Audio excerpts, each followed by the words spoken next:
오늘 말씀은 누가복음 15장입니다. 누가복음 15장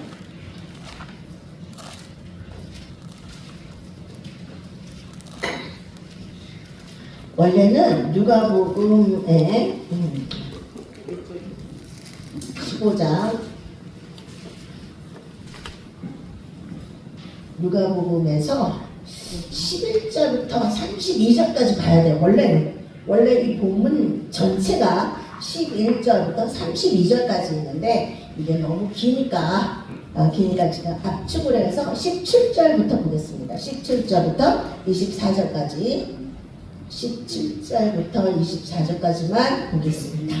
좀 본문이 이게 상당히 길어요. 그래서 제가 압축을 했는데 어쨌든 그래도 기니까 내가 한 절 읽고 여러분이 한 절 읽겠습니다. 자, 이에 스스로 돌이켜 이르되 내 아버지에게는 양식이 풍족한 품꾼이 얼마나 많은가. 나는 여기서 줄여 죽는구나. 내가 일어나 아버지께로 가되 지금부터는 아버지의 아들이라 일컬음을 감당하지 못하겠나이다. 나를 품꾼의 하나를 보소서 하리라 하고 아직도 거듭나는데 아버지가 그를 보고 아들이 이르되 아버지 내가 하늘과 아버지께 죄를 지었사오니 지금부터는 아버지의 아들이라 일컬음을 감당하지 못하겠나이다 하나 아버지는 종들에게 이르되 제일 좋은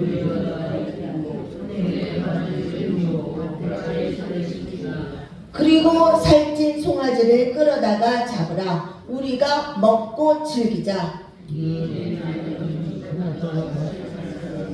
내가 잃었다가 다시 얻어노라 하니 그들이 즐거워하더라. 아멘. 자, 여기까지만 보겠습니다. 제가 설명하면서 이 내용들을 계속 말씀을 할 거예요. 자, 오늘의 말씀 제목은 우리는 아버지를 너무 모릅니다. 입니다. 우리는 아버지를 너무 모릅니다. 자, 집을 나간 둘째 아들은 앙상하고 남다른 옷을 입고 지금 아버지의 집으로 돌아오고 있었습니다. 그 아들을 보고 아버지는 달려가서 끌어안습니다. 씻지도 못해서 냄새가 나는 그 아들에게 입을 맞춥니다. 돼지치고 왔던 그 아들은 씻지도 못하고 빨지도 못한 그 옷을 입고 온 그 아들에게 이 아버지는 새 옷을 입혀주십니다. 고생하다가 어디로 갈 데가 없으니까 아버지 집으로 왔는데 그 아버지는 확 그 아들을 끌어안습니다. 냄새가 나도 상관없이 입을 맞추고 얼굴을 쓰다듬고 그 손에 금가락지를 끼워줍니다. 넌 내 아들이다. 아들의 옷을 벗기고는 새 옷으로 갈아입힙니다. 애지중지하면서 내가 키웠는데 아니 웬 다리에는 이렇게 상처가 많니? 아버지는 마음이 슬픕니다. 아버지는 돌아온 둘째 아들에게 이렇게 반응했습니다. 그러면 첫째 아들은 어떻게 반응했을까요? 자, 첫째 아들은 일을 마치고 집을 돌아가고 있었어요. 그런데 집으로 가고 있는데 집에서 잔치 소리가 들리고 있는 겁니다. 이게 무슨 소리지? 누구 집에서 잔치하나? 그러면서 가까이 가보니까 우리 집에서 잔치 소리가 들리는 겁니다. 그래서 이게 뭐냐 싶어서 하인한테 물어봅니다. 하인이 대답합니다. 둘째 아드님이 돌아오셨습니다. 자, 뭐? 첫째 아들은 반갑기는 고사하고 화부터 났습니다. 어떻게 나한테는 나 첫째 아들한테는 한 번도 이런 잔치를 베푼 적이 없었는데 돈을 다 말아먹고 온 둘째 아들한테는 이런 잔치를 베푼다고 빡쳤죠. 빡쳐갖고 집으로 돌아가지도 않았습니다. 자, 27절부터 31절 봅시다. 27절부터 31절 우리가 안 읽었어요. 같이 봅시다. 자, 대답하되 당신의 동생이 돌아왔음에 당신의 아버지가 건강한 그를 다시 맞아들게 됨으로 인하여 살찐 송아지를 잡았나이다 하니 그가 노하여 들어가고자 하지 아니하거늘 아버지가 나와서 권한대 아버지께 대답하여 이르되 내가 여러 해 아버지를 섬겨 명을 어금이 없거늘 내게는 염소새끼라도 주어 나와 내 벗으로 즐기게 하신 일이 없더니 아버지의 살림을 참기름과 함께 삼켜버린 그 아들이 돌아오매 이를 위하여 살찐 송아지를 잡으셨나이다. 아버지가 이르되 예 너는 항상 나와 함께 있으니 내 것이 다 내 것이로다. 아멘. 아버지는 어떻게 반응합니까? 얘야 내 것이 다 내 것이란다. 자, 우리는 여기서 생각을 해봅니다. 누가 더 잘못했을까? 첫째 아들이 잘못했을까? 둘째 아들이 잘못했을까? 우리는 생각해보죠. 둘째 아들은 아버지가 아직 돌아가시지도 않았어. 돌아가시지도 않았는데 아버지한테 상속재산을 받겠다는 겁니다. 그래서 아버지한테 조르고 졸라서 상속재산을 받아가지고 받자마자 덜컥 집을 나가버렸습니다. 그리고 그 둘째 아들은 외국에 나가서 아버지의 돈으로 흥청망청 창기들과 놀아 먹었습니다. 결국은 어떻게 됐어요? 거지가 돼버렸죠. 당연히 잘못했죠. 그럼 첫째 아들의 잘못은 뭘까요? 자, 돌아온 동생에게 빡쳤죠. 반갑기는 고사하고 화가 났습니다. 삐져가지고 빡쳐가지고 집에도 안 들어가려고 그랬죠. 당연히 잘못했죠. 그럼 누가 더 잘못했을까요? 이거는 사람마다 기준이 다 다를 수 있기 때문에 다 다르게 말할 수 있습니다. 아이 첫째가 더 잘못한 거지. 아이 무슨 소리야? 둘째가 더 잘못한 거지. 다 그렇게 말합니다. 그런데 오늘의 이 본문의 말씀은 자꾸 모기가 날아드는데 그러니까 오늘의 본문의 말씀은 지금 우리들의 시선으로 볼 게 아니라 이것은 아버지의 시선으로 봐야 하는 본문입니다. 본문의 말씀입니다. 자, 둘째 아들은 어떻게 했습니까? 둘째 아들은 깨닫습니다. 아무래도 난 아버지 집으로 돌아가야 되겠다. 내가 이렇게 못 먹고 맨날 돼지치고 돼지가 먹고 있는 쥐염 열매를 먹고 있었는데 이렇게 살아서는 안 되지. 내가 이렇게 못 먹고 거지가 됐어 하면서 그러니까 내가 아버지 집으로 이제라도 내가 아버지 집에 가서 품꾼이라도 되어야지 하면서 아버지 집으로 가게 된 거죠. 자, 그래서 이 품꾼, 아버지 품꾼들은 나보다 더 부자일 거야. 아버지 품꾼들은 나보다 더 잘 먹을 거야. 그렇죠? 아버지 품꾼들은 잘 먹죠. 자기처럼 돼지가 먹고 있는 쥐염 열매를 먹지는 않잖아요. 그래서 아버지 집으로 돌아가고 있었습니다. 자, 그럼 19절에 보세요. 19절. 지금부터는 아버지의 아들이라 일컬음을 감당하지 못하겠나이다. 나를 품꾼의 하나로 보소서 하리라 하고 이렇게 자기를 품꾼이라도 좀 나를 좀 받아주세요 그러면서 아버지한테 갔습니다. 여기서 이것이 잘못된 것입니다. 뭐가 잘못됐어요? 종이 되어야 되겠다라는 그 마음이 잘못된 거죠. 둘째 아들이 잘못한 것은 종으로서 아버지한테 가야 되겠다라고 생각한 그 마음이 잘못된 거예요. 이것이 둘째 아들의 한계입니다. 내가 죄를 지었기 때문에, 내가 아버지의 돈을 다 말아먹었기 때문에 아버지한테 가면서 나는 그냥 아들이 아니라 그냥 종으로라도 가야 되겠다. 그게 잘못된 거죠. 그리고 첫째 아들은 무슨 죄를 졌습니까? 첫째 아들은 일단 대가를 받았습니다. 아버지, 이건 너무 심한 거 아닙니까? 이때까지 내가 아버지한테 순종하면서 밤늦도록 늦게까지 수고했는데 어떻게 나한테는 이런 잔치를 베풀어 준 적이 한 번도 없습니까? 불만을 토로합니다. 첫째 아들은 순종하는 사람이었지만 불만이 많았습니다. 내가 이만큼 일했으니까 내가 이만큼을 주어야지 하는 대가를 바라는 거죠. 그러니까 나에게는 왜 이런 잔치를 베풀어 준 적이 없습니까? 이에 아버지가 말합니다. 얘야, 내 것이 다 내 것이란다.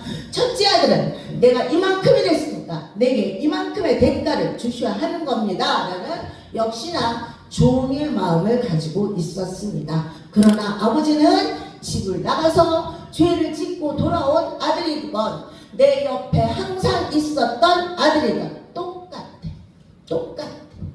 하나님 아버지하고는 상관이 없습니다. 여기서 아버지는 우리의 세상 아버지가 아니라 하나님 아버지를 말하고 있습니다. 그래서 하나님 아버지하고는 상관이 없는 것. 그럼 우리는 하나님 아버지 앞에 나올 때 어떤 자세로 나와야 할까요? 그 누구나 죄를 지을 수 있습니다. 이 땅은 죄를 지을 수밖에 없는 구조로 되어 있어요. 이 땅은 마귀가 역사하는 땅이니까 얼마나 유혹이 많습니까? 그러니까 여기저기서 넘어질 수밖에 없는 거죠. 나도 모르게 죄를 지을 수밖에 없습니다. 그럼 우리 주님은 어디에다, 우리를 봤을 때 어디에다가 포커스를 맞추고 있을까요? 교회에는 세 종류 부류의 성도들이 있습니다. 첫 번째로 첫째 아들과 같은 교회에 와서 여러 가지 일을 많이 합니다. 교회 봉사도 많이 합니다. 예배에도 꼬박꼬박 참석하고 믿음 생활도 열심히 합니다. 그런데 이분 속에 있는 마음은 대가입니다. 내가 이만큼 했으니까 당연히 하나님께서 축복을 주시겠지. 그러므로 내가 이렇게 저렇게 봉사를 많이 했습니다. 내가 이렇게 교회 일도 많이 했습니다. 내가 이렇게 저렇게 헌금도 많이 했습니다. 그러니까 축복을 주시옵소서. 그러니까 하나님이 내게 축복을 부어주시겠지 하는 기대감, 대가를 바라고 있는 첫째 아들과 같은 부류의 성도들입니다. 자, 그럼 내가 이만큼 했으니까 당연한 거 아닙니까? 그런 대가를 바라고 있는 장로님, 권사님, 목사님들이 지금 많이 있습니다. 또 어떤 부류가 있습니까? 둘째 아들과 같은 부류입니다. 이들은 늘 교회 다니면서 죄 가운데 있습니다. 한 발은 교회에 있지만 한 발은 항상 세상 속에서 방황합니다. 장로님들도 방탕하고 집사님들도 방탕합니다. 그러다가 주일날이 되면 절대 나는 안 그런 척하면서 교회에 거룩한 척하면서 나옵니다. 그리고는 교회 와서 회개합니다. 그러나 마음속에 있는 그 죄책감, 믿음의 반석 위에 서야 되는데 죄책감 때문에 늘 눌려 있습니다. 난 주인이야 하면서 늘 눌려 있습니다.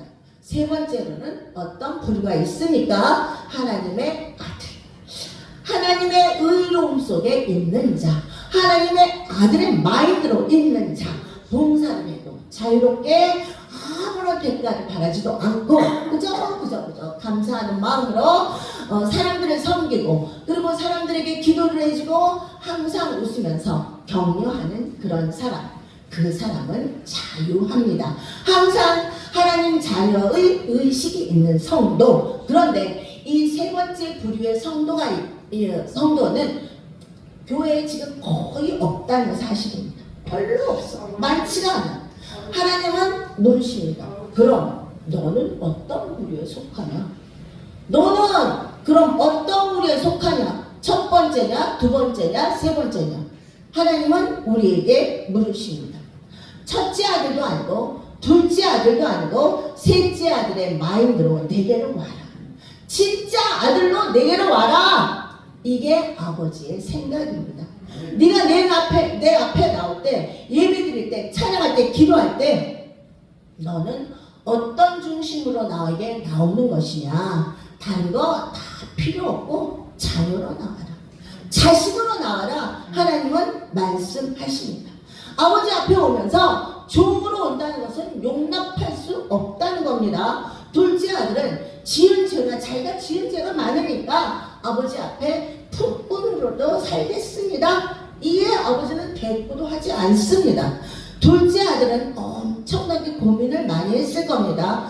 나는 죄를 많이 지었기 때문에 그냥 종으로서 집에 가서 그냥 밥이나 얻어먹고 그냥 그렇게 살아야 되겠다. 굳게 결단하고 가서는 어렵게 말을 했을 겁니다. 아버지, 저를 종으로 맞이해 주세요. 그런데 아버지는 크게 맞는지 너무나 반갑게 맞이해 주시고 반지를 끼우고 새 옷을 입혀 주십니다. 이게 뭡니까? 너는 나에게 죄인이 아니라 자녀로 와야 된다. 이 말씀을 지금 하고 있는 겁니다. 아버지 앞에 오는 것은 당연히 자녀로 나와야 하는 것입니다.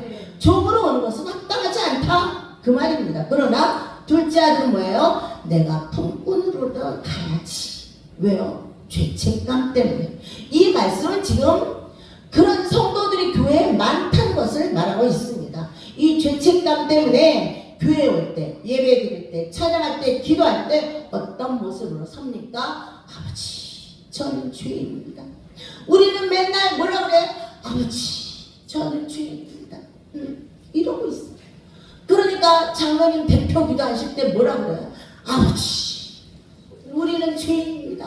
아버지, 용서하여 주옵소서. 우리는 알고도 지은 죄, 내가 알고도 지은 죄, 모르고도 지은 죄 용서해 주시옵소서. 이러고 있어. 난 그 소리 들을 때마다 내 마음이 미쳐버렸어. 진짜. 그게 아니라 우리 하나님은 아버지께로 돌아오는 모든 자들, 회개하고 내게로 나오는 모든 자들을 끌어안고 입 맞추고 반지를 끼워 주십니다. 내게로 오는 모든 자들에게 절대 책망하지 않으십니다. 예배 오는 자들에게 새 옷 안 입었다고, 새 옷 입고 오라고, 집에 가서 당신 새 옷 입고 오세요. 그러는 목사들이 있습니까? 없죠. 당연히 없죠. 어저께 당신 지은 죄가 많으니까 회개하고 다시 오세요. 그런 목사 있습니까? 없죠. 하물며 목사들도 안 그러는데 하나님 아버지께서 그러시겠어요? 그래서 하나님 아버지는 뭐라 그래요? 내 앞에 나올 때 자녀로서, 아들로서 당당하게 나와라 말씀하십니다. 그러나 첫째 아들은 대가를 말했습니다. 저는 섭섭합니다. 왜? 죄를 짓고 탕탕하고 돌아온 동생에게 한없는 사랑으로 베풀어 주십니까? 그럼 난 뭡니까? 지금까지 아버지 앞에서 순종하고 산 난 뭡니까? 동생보다 더 많은 대가를 바랬습니다. 그러나 아버지는 뭐라 그래요? 얘야, 내 것이다. 내 것이란다. 천국이 내 안에 임했는데, 천국에 있는 모든 것들이 내 안에 임했는데 우리는 너무 모릅니다. 맨날 종처럼 달라고만 하고 있습니다.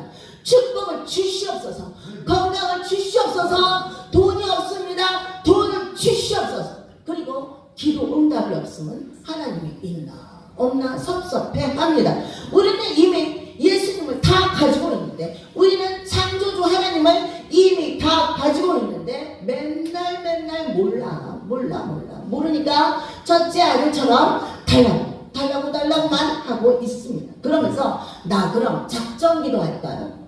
아니면 저 지금 금식기도 할까요? 이번에 금식기도 하다가 이번에 응답 안 받으면 저 죽을 겁니다. 죽을 때까지 저 금식할 겁니다. 그러면서 하나님을 협박합니다. 이 협박은 한두 번은 통해. 그리고 믿음이 초신자일 때는 통해. 근데 계속은 안 통합니다. 절대 안 통하죠. 복음을 모르니까 난 맨날 없습니다 주세요만 남발하고 있습니다. 그러나 하나님은 뭐라 그래요? 내 거가 다 네 거야. 내 거가 다 네 거야. 다 네 안에 있어. 모든 가능성도 다 네 안에 있어 하십니다. 복음이 내 안에 들어오면 그때서야 이 말씀이 믿어지기 생각합니다. 아, 나는 다 있구나. 복음이 내 안에 다 들어와 있구나. 천국이 내 안에 다 들어와 있구나. 그때부터 믿어지기 시작합니다. 아, 난 다 받았구나. 우리는 그렇게 우리 하나님 아버지를 너무 모릅니다. 오늘도 이 예배에 나오면서 기쁨으로 왔습니까? 아니면 여전히 무거운 마음으로 머리 숙이고 나왔습니까? 그런데 우리는 하나님 아버지를 너무 모릅니다. 맨날 강단에서는 뭐라 그래요? 회개하라, 회개하라, 회개하라, 회개하라. 오늘도 외칩니다. 아니요, 이 세상은 예수님의 피 한 방울이면 다 끝난 겁니다. 우리는 그것을 믿음으로 받는 것입니다. 우리는 그것을 믿음으로 하나님의 의에 이르는 것입니다. 우리는 그분의 사랑을 너무 모릅니다. 그럼 이제 교회 나올 때, 예배 드릴 때, 기도할 때, 찬송할 때 어떤 마음으로 나와야 될까요? 실수했으니까 그러면 회개하면 됩니다. 그런데 우리는 어떻게 하고 있느냐면 오늘도 회개하고 내일도 회개하고 모레도 회개하고 글귀도 회개하고 그글귀도 회개하고 사사기의 굴레에서 벗어날 줄을 모릅니다. 그래가지고는 어떻게 베들레헴 예수님께로 가는 룻길을 언제 갈 거예요? 언제? 그러니까 확신해가지고 당당하게 아버지 앞에 자녀로 서시길 바랍니다. 그 태도가 정말로 중요합니다. 당당하게 아버지 할 때 그때 하나님은 그때 그래 바로 그거야 하십니다. 여러분은 그래서 하나님의 아들입니다. 여러분은 하늘의 상속자입니다. 여러분은 천국의 상속자입니다. 그러므로 우리는 딱 모든 것이 내 안에 다 임했습니다. 자, 따라합니다. 난 하나님의 아들입니다. 난 하늘의 상속자입니다. 난 천국의 상속자입니다. 그러므로 난 모든 것이 이미 임했습니다. 아멘. 천국이 내 안에 가득히 임하는 여러분 모두가 되시길 예수님의 이름으로 축복합니다.